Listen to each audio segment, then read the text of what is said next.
second grade. How are you this morning, students? I hope all of you are fine and full of spirit. And now, before we start our lessons, it's better we begin with sing good morning. Let's sing together. Good morning to you and to you. Good morning to you and to you. Good morning, my students, how are you today? I'm fine. Good morning, students, how are you today? I'm fine. Good morning, students. Good morning, students. Good morning, students, how are you today? I'm fine. Okay, very good. And now, let's pray together. Let us pray. Dear Almighty God, thank you for your blessing until this time. Now we want to study. Please open our heart and our mind to receive the lesson well. Bless our teachers, our parents, and all of us.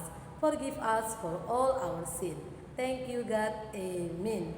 Silahkan kamu buka buku kamu dengarkan penjelasan yang akan Miss berikan. Tonton video dari awal hingga akhir. Semangat anak-anak Miss, selamat belajar ya nak. Baiklah anak-anak, sekarang kita belajar buku tema 8, subtema 3, pembelajaran 3. Kamu dengarkan. Udin menceritakan pengalaman naik sepeda. Ia juga menjelaskan aturan naik sepeda. Tahukah kamu aturan naik sepeda anak-anak? Siapa yang sudah tahu menaiki sepeda? Pasti sudah semua ya nak. Nah, ini adalah teks aturan naik sepeda. Hari Senin sore, Udin diminta ibu membeli jagung bakar. Jagung bakar dijual di perempatan tidak jauh dari rumah. Ibu berpesan agar Udin membeli jagung bakar Pak M. Bayu. Pak M. Bayu merupakan tetangga Udin. Jagung bakar Pak M. Bayu lebih enak di antara jagung bakar yang lain. Udin menuju perempatan dengan menggunakan sepeda. Udin mematuhi aturan naik sepeda. Udin naik sepeda dengan hati-hati. Ia selalu memperhatikan suasana dan benda-benda di sekitar dengan baik. Udin juga memakai alas kaki ketika mengayuh pedal sepeda. Udin selalu mengendarai sepedanya di sisi kiri jalan dan tidak lupa memperhatikan rambu-rambu lalu lintas.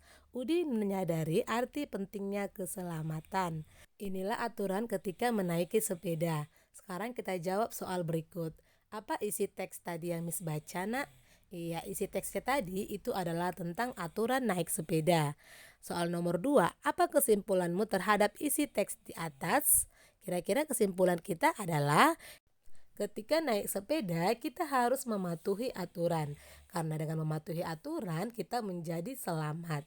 Soal nomor 3, apa yang akan terjadi ketika Udin tidak mematuhi aturan anak-anak? Yang akan terjadi jika Udin tidak mematuhi aturan adalah membahayakan keselamatan dirinya sendiri. Jadi anak-anak juga harus mematuhi aturan ketika menaiki sepeda. Sekarang anak-anak masih ingatkah kamu dengan aturan penggunaan tanda titik? Coba anak-anak perhatikan dulu, ini ada 5 contoh kalimat yang di dalamnya ada menggunakan tanda titik. Anak-anak perhatikan di manakah dan untuk apakah tanda titik kita gunakan anak-anak. Coba kamu perhatikan. Jadi anak-anak Miss, tanda titik itu kita gunakan di setiap akhir kalimat. Ingat ya, dan tanda titik juga digunakan pada akhir singkatan nama orang. Di akhir kalimat dan akhir singkatan nama orang. Ingat ya anak-anak, sekarang mari kita perhatikan denah rumah Udin, Lani, Meli, Edo, Siti, dan Beni berikut ini. Ini adalah denah rumah mereka. Coba anak-anak perhatikan denah rumah mereka berenam. Dari denah ini kita dapat ketahui bahwa rumah Siti itu terletak di Jalan A. Hakim. Anak-anak coba perhatikan denahnya. Kemudian rumah Beni itu terletak juga di Jalan A. Hakim. Jadi di Jalan A. Hakim itu ada rumah Siti dan Beni. Kemudian rumah Meli itu terletak di Jalan M. Nazir. Coba anak-anak perhatikan denahnya. Selanjutnya adalah rumah Edo. Rumah Edo itu terletak di Jalan M. Hatta. Rumah Edo di Jalan M. Hatta dan rumah Lani itu terletak di Jalan W. John. Coba anak-anak lihat denahnya. Dan terakhir adalah rumah Udin, terletak di Jalan Wejon juga. Nah anak-anak, dari denah ini dapat kita lihat penggunaan tanda titik. Untuk jalan juga harus diimbuhi dengan tanda titik ya nak ya, karena dia disingkat. Selanjutnya untuk singkatan nama jalan seperti W titik John atau A titik Hakim. Jadi untuk singkatan nama jalan juga harus diimbuhi tanda titik. Dan jangan lupa di akhir kalimat juga harus menggunakan tanda titik. Jadi anak-anak ketika kamu menulis alamat seperti ini, jangan lupa digunakan tanda titiknya. Selanjutnya, mari kita mengamati. Masih ingatkah kamu anak-anak apa yang tadi ibu minta untuk Udin beli? Iya, Udin disuruh untuk membeli jagung bakar. Nah, ini adalah percakapan Udin dan penjual. Berapa harganya, Pak? 5.000 saja, Nak. Jadi, apa isi gambar yang kamu amati anak-anak? Udin membeli jagung bakar bukan dari gambar ini? Tahukah kamu anak-anak dengan jagung? Tahukah juga kamu apa saja kegunaan dari jagung? Mari kita perhatikan gambar berikut. Ini adalah gambar jagung. Nah anak-anak, makanan apa sajakah yang dapat kita buat dari jagung? Pernah tidak anak-anak membuat makanan dari olahan jagung? Iya, kita bisa membuat jagung bakar, kita bisa membuat popcorn dan juga bakwan. Dan ada masih banyak lagi olahan yang bisa kita buat dari jagung seperti puding jagung dan lain-lain. Kemudian apa pula kegunaan dari kulit jagung anak-anak? Kulit jagung itu dapat kita buat menjadi sebuah karya kerajinan. Kulit jagung yang dapat digunakan adalah kulit jagung yang telah kita keringkan. Coba anak-anak perhatikan gambar berikut. Ini adalah hasil karya kerajinan yang dibuat dari kulit jagung. Coba anak-anak buatlah hasil karya kerajinan dari kulit jagung seperti gambar yang telah kamu amati tadi. Adapun bahan dan alatnya, yang pertama adalah bahannya. Kamu harus sediakan dulu kulit jagung yang telah kering, kemudian lem dan kertas karton. Selanjutnya alat yang kita perlukan juga ada pensil, gunting, penggaris, dan penghapus. Ini adalah bahan dan alat untuk membuat kerajinan dari kulit jagung. Nah selanjutnya bagaimana cara membuatnya, Miss? Langkah kerja yang pertama adalah kamu siapkan dahulu alat dan bahan secukupnya. Setelah itu coba kamu gambarlah pola tertentu sesuai dengan keinginanmu pada kulit jagung yang sudah kering tadi. Misalnya kamu ingin membuat gambar binatang, bunga, atau gambar lainnya. Bebas ya nak, sesuai dengan imajinasi kamu. Nah setelah kamu gambar, kamu guntinglah pola yang telah kamu buat tadi dengan rapi. Hati-hati saat menggunting karena kulit jagung yang sudah kering itu sangat mudah koyak. Jadi anak-anak gunakanlah gunting dengan hati-hati. Dan langkah keempat, kamu boleh tempelkan pada gambar yang telah kamu gunting pada kertas karton dengan menggunakan lem. Jadi setelah kamu gunting gambar tadi, kamu lem dan tempelkan di kertas karton. Dan langkah kelima, gambar kamu itu sudah siap untuk dipajang. Inilah karya kerajinan dari kulit jagung. Mudah kan anak-anak membuatnya?